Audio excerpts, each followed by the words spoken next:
অভিযান চলছে, অভিযান, ভ্রাম্যমাণ অভিযান। এখানে সব বানা দিয়ে রাখছিল, বানাগুলো সব ভাঙা হচ্ছে।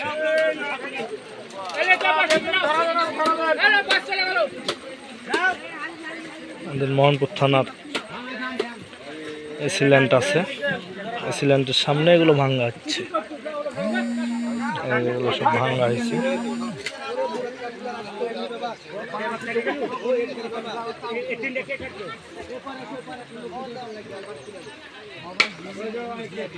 আচ্ছা, আপনার এটা কোন জায়গা ভাইয়া?